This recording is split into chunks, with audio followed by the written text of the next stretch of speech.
mungkin beberapa di antaranya secara singkat. Yang pertama bahwa berkorban itu merupakan salah satu pembuktian ketakwaan kita kepada Allah Subhanahu wa taala.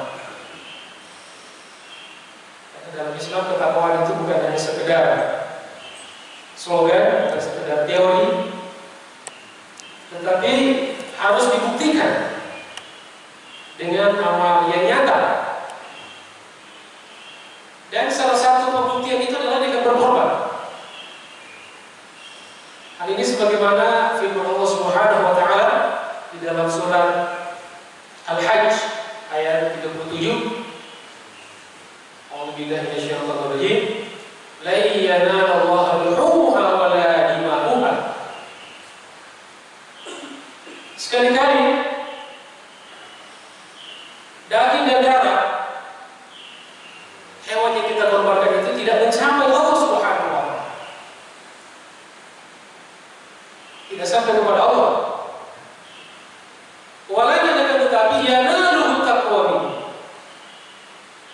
Yang akan sampai kepada Allah Subhanahu wa taala adalah ketakwaan dari kalian. Maka orang berkorban itu paling tidak secara lahiriah kita bisa menilai bahwa orang itu sedang membuktikan ketakwaannya kepada Allah Subhanahu wa taala. Kadang-kadang kita bertakwa kepada Allah dengan salat, kadang-kadang dengan saum, kadang-kadang dengan sedekah, kadang-kadang dengan haji, kadang-kadang dengan bakti kepada orang tua dan seterusnya. Nah, kadang-kadang juga kita harus dengan cara mengalirkan darah binatang, yaitu dengan berkorban. Jamaah sekalian yang dirahmati Allah Subhanahu wa taala, kemudian yang kedua, bahwa berkorban itu adalah merupakan bukti dan saksi amal kita di hari kiamat kelak. Jadi masing-masing kita yang berkorban ini ada yang kita hewan yang kita korbankan itu akan hadir di hari kiamat kelak sebagai saksi. Seperti kita ketahui bahwa kita akan melalui sebuah mahkamah, sebuah pengadilan Allah Subhanahu wa taala yang sangat adil, yang maha adil. Ketika itu akan dihadirkan saksi-saksi. Ada saksi-saksi yang meringankan, ada yang memberatkan. Salah satu saksi yang akan meringankan kita adalah hewan yang pernah kita korbankan. Hal ini berdasarkan hadis Nabi sallallahu alaihi wasallam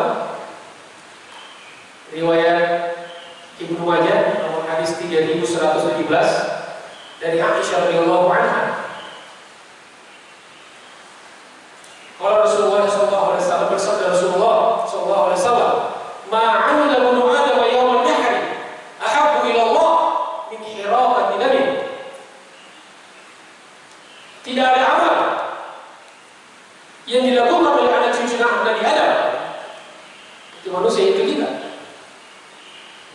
pada hari Nahar, Yaumun Nahar, yaitu hari tanggal 10, hari berkorban, pagi berkorban, hari penyembelihan. Walaupun penyembelihan bukan hanya hari itu, tapi ditambah dengan 3 hari setelahnya, Ayyamut Tasyrik. Tidak ada yang dilakukan oleh anak cucu Nabi Adam pada hari Nahar itu lebih dicintai oleh Allah Subhanahu wa taala daripada mengalirkan darah hewan. Maksudnya berkorban. Jadi kalau di 10 awal Zulhijjah ini ada yang nanya, "Ustaz, ini kan hari-hari mulia katanya, amal-amal apa saja yang harus kita lakukan?" Ya. Maka di antaranya memperbanyak shaum sunnah, memperbanyak sedekah, dan puncak dari seluruh amal-amal sunnah dari pada 10 Zulhijjah ini adalah puncaknya berkorban, menyembelih hewan. Jadi kalau saum kan sudah biasa dan dari ringan lah karena tidak butuh modal ya. Nah, yang terasa pengorbanan itu berkorban, kita harus mengeluarkan sekian dana agar kita bisa melaksanakan semua sunnah. Kemudian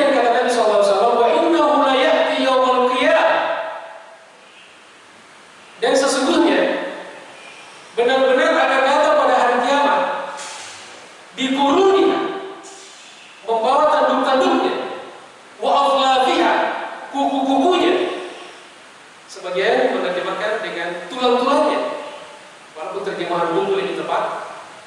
Wa asy'ariha, rambut-rambutnya, bulu-bulunya akan menjadi saksi. Dan kalau kita pernah berkorban di dunia kan ada harapan kita bisa bawa tanduknya. Nah kalau yang tidak pernah berkorban mau apa nih? Bawa tanduk kambing orang, sapi orang, masing-masing membawa tanduknya. Lalu kata Nabi, wa inna dama la yaqa'u bi makanin inda Allah. Dan sesungguhnya darah hewan korban telah mendapatkan sebuah wadah di sisi Allah Subhanahu wa taala qabla an yaqa'a fil ardh. Sebelum darah itu sampai di tanah. Allah. Jadi sebelum ketika kita menyembelih, sebelum darah hewan yang kita sembelih itu jatuh ke tanah, mengalir ke tanah, sudah sampai niatnya pahala di sisi Allah Subhanahu wa taala. Maka kata Nabi, fatibu biha nafsah, maka perbaikilah hatimu dengan berkorban. Artinya jangan sampai dirusak oleh ria, dirusak oleh kesombongan. Yang mentang-mentang kan sapinya paling gede, itu korban siapa dulu gitu. Hati-hati bisa kena dia. Maka pakailah dana yang halal dan seterusnya. Jamaah sekalian yang dirahmati Allah Subhanahu wa taala. Nah, kemudian hukumnya jelas kita sudah paham semuanya secara garis besar. Di dalam fikih Islam, dalam hukum Islam, hukum berkorban itu ada dua pendapat ulama. Yang pertama jumhur ulama mengatakan sunnah muakkadah. Dan pendapat yang kedua Abu Hanifah mengatakan wajib bagi yang mampu.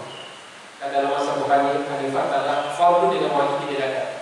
Bedanya apa? Kalau fardu itu adalah kewajiban dengan dalil yang qat'i. Sedangkan kalau wajib adalah kewajiban yang berdasarkan hadis yang tidak qat'i. Ini kayaknya dalam usul fiqh. Jadi tidak ada lagi pendapat ketiga. Makanya di negara-negara yang bermazhab Abu Hanifah, Hanafi, itu korban lebih mulia. Seperti di Turki Pak, karena masing-masing orang berkorban. Dan kalau di kita beda-beda tipis lah. Karena kalau kita yang ramai yang penerima korban. Di Turki itu luar biasa, negara-negara seperti Turki yang bermazhab dasar negara itu berdasarkan mazhab Hanafi. Saudi Arabia bermazhab Hambali. Negara-negara yang dulu jadi memang mazhab itu dijadikan sebagai patokan mazhab dalam satu negara. Di Maroko itu Syafi'i, Maliki. Malaysia Syafi'i. Dan Indonesia ada jelas.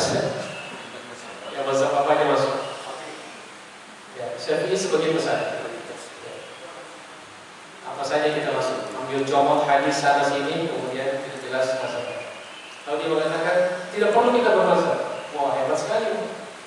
Orang tidak mau bermazhab. Ketika Anda mengatakan saya tidak bermazhab, itu mazhab Anda.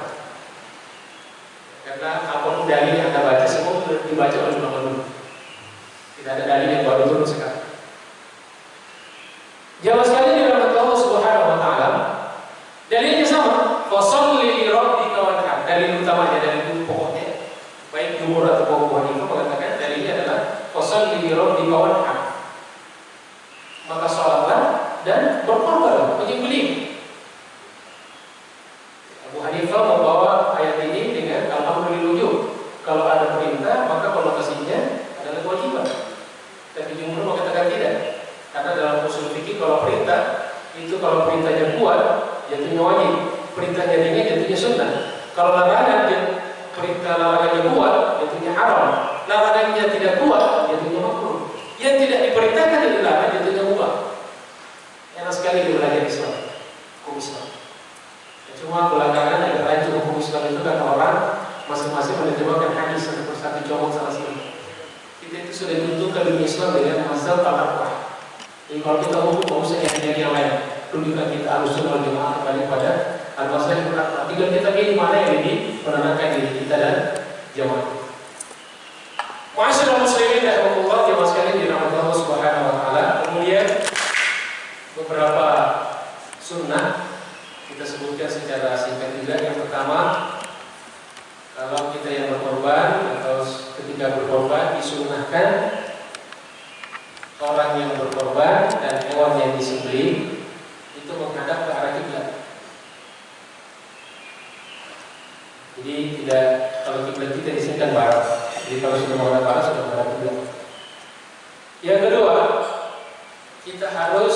disunahkan berihsan, berlaku ihsan kepada hewan. Jadi di sini tergambarkan hebatnya Islam. Islam itu jangankan kepada manusia, kepada hewan pun kita diperintahkan untuk berlaku ihsan. Ihsan itu bukan sekedar perbuatan yang terbaik. Jadi kalau ada yang mengkonotasikan Islam dengan ajaran-ajaran yang buruk, itu pasti keliru, pasti salah. Binatang aja disuruh kita berlaku ihsan. Nabi sallallahu alaihi wasallam, "Inna Allaha kataba al-ihsana 'ala kulli syai'." Sampai ketika kita ingin menyembelih disuruh berlaku ihsan. Salah satu yang disebutkan Nabi secara tekstual dalam hadis itu, "Wal yuhibba ahadukum syafrah." Dan hendaklah salah seorang di antara kalian menajamkan pisaunya. Jadi pakai pisau golok tajam ketika menyembelih itu bukan gaya-gaya. Itu syar'i, perintah syariat. Itu tekstual. Nah, tajamnya itu apa? Kan ada ilmunya kan? Tajamnya itu apa? Bukan kita yang ngarang-ngarang sendiri. Diteliti secara ilmiah. Jadi standar ketajaman pisau yang layak dipakai menyembelih secara syar'i itu yang bisa mencukur bulu, bisa memotong kertas. Jadi Bapak Ibu perhatikan yang mau menyembelih, kalau pisaunya goloknya dites ke pisau yang kertas jangan dipakai, tidak syar'i, tidak sunnah. Oke. Kemudian juga di antaranya yang disebutkan oleh para ulama yaitu tidak boleh kita semena-mena membanting hewan. Kadang-kadang kita bisa lihat karena dia menghadapi sapi dengan otot, ya pasti kita kalah. Binatang itu kita hadapi dengan otak, pasti dia kalah. Kadang-kadang diikat, dipakai masuk di pagar atau di pohon sampai jatuh. Dipakai masuk di pohon. Padahal kalau kita tahu ilmunya, ya tanpa dijatuhkan saat itu jatuh sendiri sebetulnya. Kemudian juga diantaranya yang perlu terutama bagi kita diperhatikan yaitu hewan yang hidup, yang masih hidup tidak boleh melihat, menyaksikan saudara ini semua. Pakai apa? Pakai hijab, pakai tali. Karena itu juga berpengaruh pada psikologi hewan. Dan juga jangan memperlihatkan golok yang pakai disembelih kepada hewan yang disembelih. Kadang-kadang ada sebagian pengasah di depan. Jadi sapi itu stres. Ya, karena stres, maka daging sapi juga daging stres.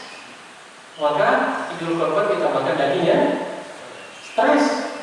Maka banyak orang yang stres.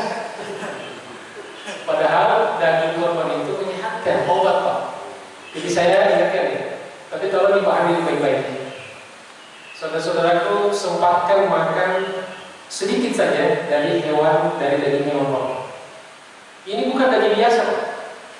Ini daging cuma sekali setahun. Dan ada juga nyimpan sampai tahun depan. Ada kemarin saya, Ustaz, ngajak mana? Mana Ustaz, daging kurban. Oh, udah kurban Ustaz tahun kemarin. Baru dihabiskan sekarang biar kulkas kosong lagi buat diisi lagi. Ustaz, kalau yang sakit gimana? Makan sepotong. Ustaz, ada di rumah saya setelah korban makan daging meninggal. Berapa dimakan? Satu mangkok? Ya salah satu. Saya nggak katakan satu mangkok, sedikit saja. Obat. Jangan sekali di dalam Allah Subhanahu Wa Taala. Kemudian diantaranya juga disunahkan kalau onta itu disembelih dengan berdiri. Bapak Ibu sudah pernah lihat kan? Kemudian kalau sapi dan domba atau kambing disembelih dalam keadaan berbaring. Jadi jangan sapi disembelih dalam berdiri atau kambing dalam keadaan berdiri. Kemudian juga disunahkan membaca basmalah dan takbir.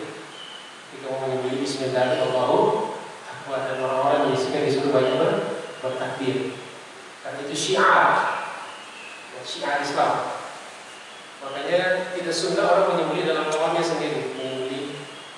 diam-diam di dapur. Jadi cuma disiarkan. Bismillahirrahmanirrahim. Kemudian juga disunahkan menyebutkan nama-nama sahibul kurban, baik yang hidup ataupun yang sudah meninggal dunia. Ada yang nanya, Ustaz, kalau yang berkorban atas nama yang sudah meninggal dunia apa dalilnya? Di antaranya Nabi setiap berkorban selalu menyembelih 2 ekor domba, satu untuk dirinya dan satu untuk umatnya. Umat Nabi ada yang hidup, ada yang sudah meninggal dunia. Nah, kemudian yang terakhir juga disunahkan setelah kita berkorban atau setelah menyembelih, ya, maka disunahkan untuk berdoa kepada Allah Subhanahu Wa Taala, minta agar dikabulkan, kalau tidak Rabbana taqabbal nusukan, ya Allah terimalah korban sembelihan Anda. Nah, kemudian yang sekalian dirahmati Allah Subhanahu Wa Taala, paling terakhir hikmah. Ini kepanjangan ya? Nggak apa-apa, tambah 5 menit lagi. Ya. Jadi di antara hikmah berkorban pertama taqarrub ila Allah. Tadi sudah disebutkan salah satu berkorban ini sebagai salah satu bentuk kita mendekatkan diri kita kepada Allah Subhanahu Wa Taala. Dalilnya surat Al-An'am ayat 162,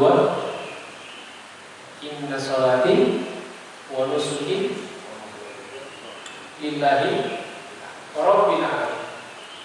Sesungguhnya salatku dan sembelihanku, korban. Jadi sama dengan di surah Al-Kautsar ayat 2 kan? Washolli li rabbika wanhar. Itu satu paket. Itu satu paket yang tidak bisa dipisahkan. Jadi kalau sholat berkorban sholat. Sama dengan aqimus sholat wa atuz zakat, satu paket juga. Nah, kemudian yang kedua, berkorban itu adalah menghidupkan sunnah Nabi Ibrahim AS. Jadi ibadah korban ini termasuk ibadah yang sangat tua sekali. Jauh sebelum Nabi kita Rasulullah SAW datang sudah ada berkorban. Dalilnya hadis Nabi SAW, riwayat Ibnu Majah nomor hadis 3127 dari Zaid bin Arqam. Sahabat Nabi Zaid bin Arqam menceritakan ada beberapa sahabat Nabi bertanya kepada Rasulullah SAW, ya Rasulullah, ma hadhil adhahi? Ini korban-korban ini buat apa ya Rasulullah? Sebetulnya apa hakikatnya? Jadi jangan sampai kita setiap tahun berkorban hanya sibuk dengan persoalan-persoalan teknis, tapi kita kurang memperhatikan persoalan-persoalan substansinya, hakikatnya. Saya mau menanyakan, hakikat apa sebetulnya? Hakikat berkorban ini ya Rasulullah. Faqala, lalu Nabi menjawab, sunnatu abikum Ibrahim. Berkorban itu adalah menghidupkan sunnah bapak kalian, yaitu Nabi Ibrahim AS. Kenapa dikatakan bapak kalian? Karena beliau digelar sebagai Abu Tauhid, bapak Tauhid. Jadi bapak ideologis kita itu adalah Ibrahim AS. Lalu sahabat bertanya, fama lana fiha ya Rasulullah? Lalu kita dapat apa dari korban itu ya Rasulullah? Ini juga menjadi pertanyaan banyak orang yang berkorban atau banyak masyarakat, terutama orang-orang awam. Kita korban ini dapat apa? Kalau cuma dikasih daging 2 kilo, 3 kilo, ngapain kita berkorban di panitia kan? Pergi aja di pasar, bawa 1 juta, berapa daging kita dapat 1 juta. Tapi kata Nabi, dan inilah yang terpenting, kata Nabi, di kulli sya'batin hasanah, setiap bulu dari binatang yang kita korbankan itu mendapatkan 1 pahala kebaikan, 1 hasanah. Allah, Masya Allah. Kalau baca Quran itu pahalanya dihitung per huruf kan? Di kulli harfin hasanah. Dan hurufnya bisa dihitung. Huruf dalam Al-Quran pernah dihitung jumlahnya 1.275.000.